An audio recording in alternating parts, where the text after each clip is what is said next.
Welcome back our YouTube channel global science IQ। तो सबसे पहले हमारे सभी प्यारे प्यारे स्टूडेंट को हमारा प्यार भरा नमस्कार।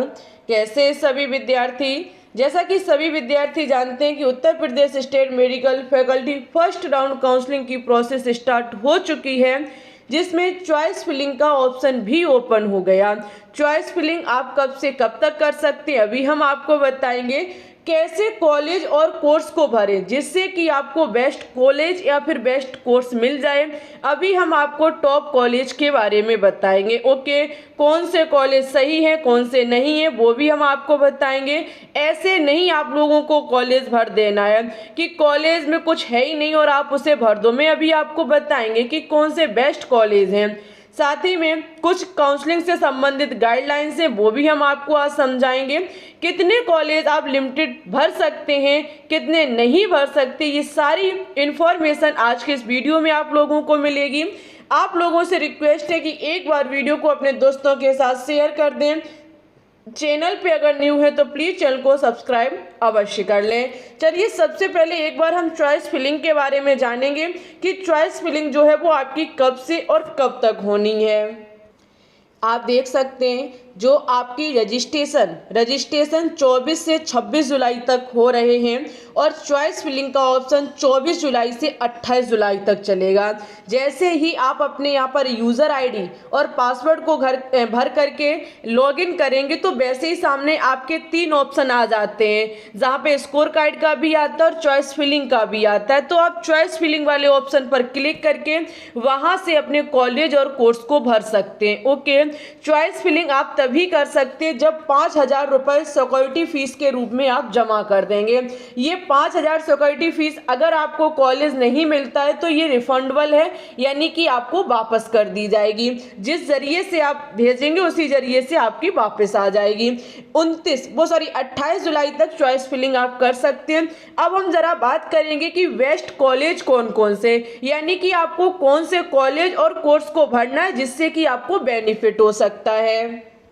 तो हमने सभी डिस्ट्रिक्ट नेम और जो भी सेंटर नेम है जहां ट्रेनिंग यानी कि आपको कॉलेज मिलेगा वो सभी ओपन कर लिए और हम आपको रेटिंग के हिसाब से बताएंगे। देखिए, कॉलेज आपको वही भरना है जो कुछ ना कुछ बच्चों के द्वारा रेटिंग दी गई है। ऐसा नहीं है कि कॉलेज में कुछ है नहीं और आप सभी कॉलेज एकदम भर दें। देखिए, कॉलेज भरने के लिए आप ऑल कॉलेज और ऑल कोर्स भर सकते हैं, ठीक है। ऑल कॉलेज और आप ऑल कोर्स भर सकते हैं, कोई उसमें दिक्कत नहीं है, कोई लिमिट नहीं है कोर्स या कॉलेज भरने की। लेकिन इस प्रकार से आपको भरना है कि आपके 5,000 रुपये सिक्योरिटी फीस इसमें जमा हो रही है तो शायद एक ही बार में आपको कॉलेज मिल जाए। ओके, मैंने ये भी आपको बता चुके हैं कि फर्स्ट राउंड काउंसलिंग में कितने रैंक तक के विद्यार्थियों को पार्टिसिपेट करना चाहिए।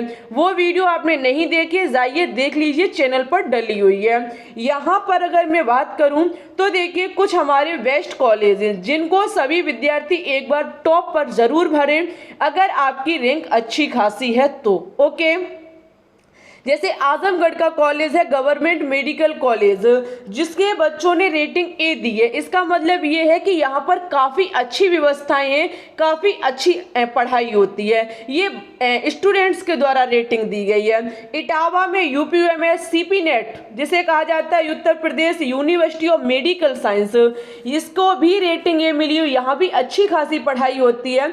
Meerut LLRM medical college Meerut में उसे भी रेटिंग मिली हुई है। आगरा का SN कॉलेज उसे भी रेटिंग मिली हुई है। कन्नौज का गवर्नमेंट मेडिकल कॉलेज जिसे भी रेटिंग मिली हुई है और आपका KGMU कॉलेज लखनऊ उसे भी रेटिंग मिली हुई है। ये आपके कॉलेज अच्छे खासे कॉलेज हैं। वहीं पे एक गोरखपुर का कॉलेज है VRD जिसे C रेटिंग मिली है। MLV मेडिकल कॉलेज झांसी में C रेटिंग है। JK आपका JK सेंटर इंस्टीट्यूट कानपुर में इसे भी C रेटिंग मिली हुई है। MLN medical college Allahabad C rating मिली हुई है। और सहारनपुर का कॉलेज है जिसे C रेटिंग मिली हुई है। सहारनपुर में PT राम प्रसाद बिस्मिल आपका कॉलेज है जिसे सी रेटिंग मिली हुई है।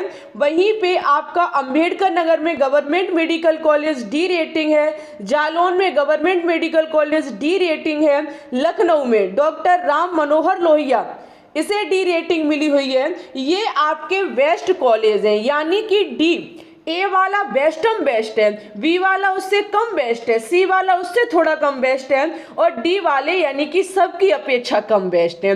बेस्ट कहने का मतलब है कि इनमें कुछ ना कुछ कमी है जिसके चलते रेटिंग कम मिली हुई है। पढ़ाई में कमी हो सकती है या फिर व्यवस्था में कमी हो सकती है, कुछ तो कमी होगी, तभी बच्चों के द्वारा यहाँ कम रेटिंग दी गई है। वहीं पे जीएसबीएम कॉलेज, काफ़ी कॉलेज डले हुए हैं जिन्हें कोई भी रेटिंग नहीं दी गई है, यानी कि आप लोगों को हो सके तो ये कॉलेज बिल्कुल भी मत भरिएगा। अगर आपकी परसेंटेज अच्छी है तो आप इन्हीं टॉप कॉलेजों को भरिएगा। टॉप में आपके 15 कॉलेज आ रहे हैं, डी तक भर दीजिएगा। तो यहाँ काफ़ी 15 कॉलेज है और अगर आपकी कट ऑफ अच्छी खासी है, आपकी परसेंटेज अच्छी खासी है, आपकी रैंक अच्छी खासी आई हुई है, तो इन्हीं कॉलेजों को भरिएगा और जो बेस्ट कोर्स हैं उनको भरिएगा। बेस्ट कोर्स कौन से हैं?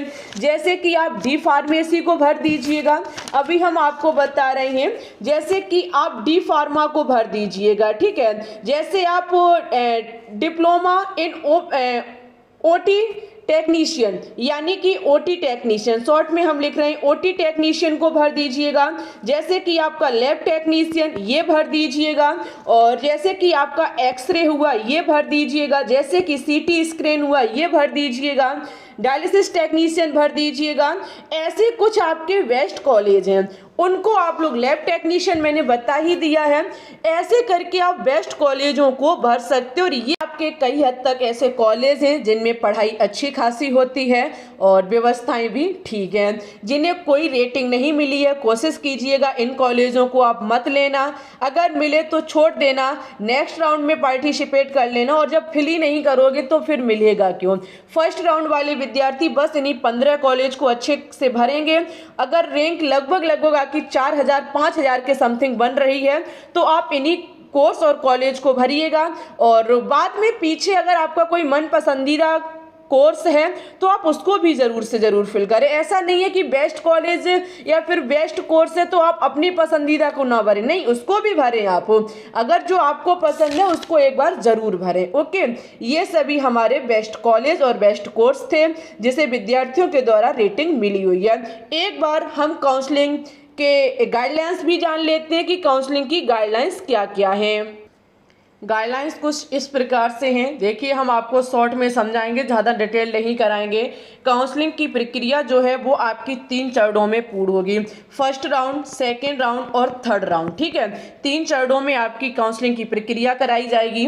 जहाँ पे अगर हम प्रथम राउंड में अगर किसी विद्यार्थियों को कोई सीट अलाउट हो जाती है और वो सीट को छोड़ना चाहता है तो उसे अपग्रेड करके द्वितीय या तीसरी काउंसलिंग में भाग लेना पड़ेगा। ओके, और साथ ही में अगर तृतीय चक्र के बाद सीटें बचती हैं तो मॉप अप राउंड काउंसलिंग कराया जाएगा। साथ ही में सभी विद्यार्थियों से रिक्वेस्ट है कि अगर आप काउंसलिंग की प्रोसेस में भाग लेना चाहते हैं तो अपने मोबाइल और ईमेल आईडी को अपने पास रखें, क्योंकि अगर आपको कोई सीट अलाउट होगी, कुछ भी होगा, तो आपके मोबाइल नंबर की ईमेल आईडी पर ही सेंड की जाएगी, ठीक है। साथ ही में काउंसलिंग की प्रक्रिया में आपको ऑनलाइन ही रजिस्ट्रेशन कराना होगा, और ऑनलाइन रजिस्ट्रेशन के बाद जब आप चॉइस फिलिंग के लिए जाएंगे तो आपको सिक्योरिटी फीस 5000 रुपये पे करने पड़ेंगे, और जो आप 5000 रुपये सिक्योरिटी फीस जमा करें उसका प्रिंट आउट भी निकलवा लें, क्योंकि इसकी प्रिंट आउट एडमिशन टाइम आपका लगाया जाएगा। ध्यान रखिएगा, अगर किसी विद्यार्थी को सीट आवंटित होती है और वो प्रवेश नहीं लेता है तो उसकी सिक्योरिटी फीस जब्त कर ली जाएगी। देखिए भाई, अगर आपको सीट अलाउट हो रही है और आप सीट को छोड़ना चाहते तो आपको अपग्रेड करना पड़ेगा।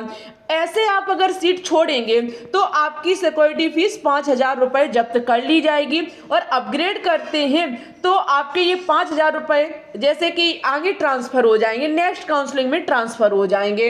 ये कुछ आपके मोस्ट इम्पोर्टेंट गाइडलाइंस है, जैसे कि चॉइस फिलिंग में आप अपना सभी जितने कॉलेज जितने कोर्स भरना चाहें आराम से भर सकते हैं। चॉइस फिलिंग करने के बाद आपको सीट आवंटित होगी। सीट आवंटित में एक बार देखो लिखा गया है, अभ्यर्थी के मेरिट एवं चॉइस के अनुसार आवंटित सीटों का परिणाम निर्धारित तिथि पर घोषित कर दिया जाएगा।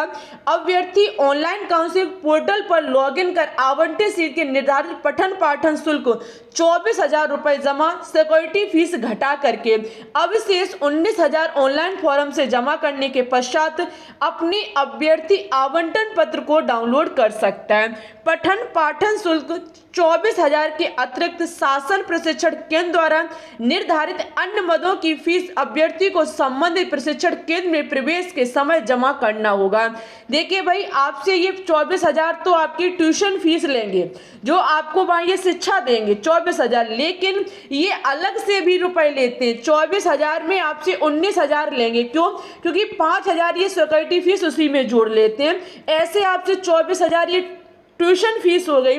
लेकिन आप जब एडमिशन लेने जाते हो तो ये एक्स्ट्रा भी पैसे लेते हैं, जो इनका चार्ज होता है, जैसे बिजली चार्ज हुआ, बैठने की व्यवस्था का चार्ज हुआ, ऐसे करके ये काफ़ी पैसा खींच लेते हैं। ओके, तो ये आपको तभी पता चलेगा जब आप कॉलेज में एडमिशन लेने के लिए जाएंगे कि वहाँ कैसे क्या कितना रुपए लिया जा रहा है। ओके, और जब आपको सीट अलाउट हो जाएगी तो आपको डॉक्यूमेंट्स वेरिफिकेशन करने पड़ेंगे। हम आपको नेक्स्ट वीडियो में बताएंगे कि वेरिफिकेशन डॉक्यूमेंट्स कौन कौन से लगेंगे। और अगर कोई विद्यार्थी अपग्रेड के बारे में जानना चाहता है तो कमेंट्स कीजिएगा कि अपग्रेड कैसे होते हैं, तो भी हम आपको नेक्स्ट वीडियो में बता देंगे। सभी बच्चों से रिक्वेस्ट है कि एक बार वीडियो को लाइक कर दें, दोस्तों के साथ शेयर कर दें। अगर चैनल पे न्यू है तो प्लीज़ इसे सब्सक्राइब अवश्य कर लें। मिलेंगे न्यू नोटिस के साथ, तब तक के लिए धन्यवाद।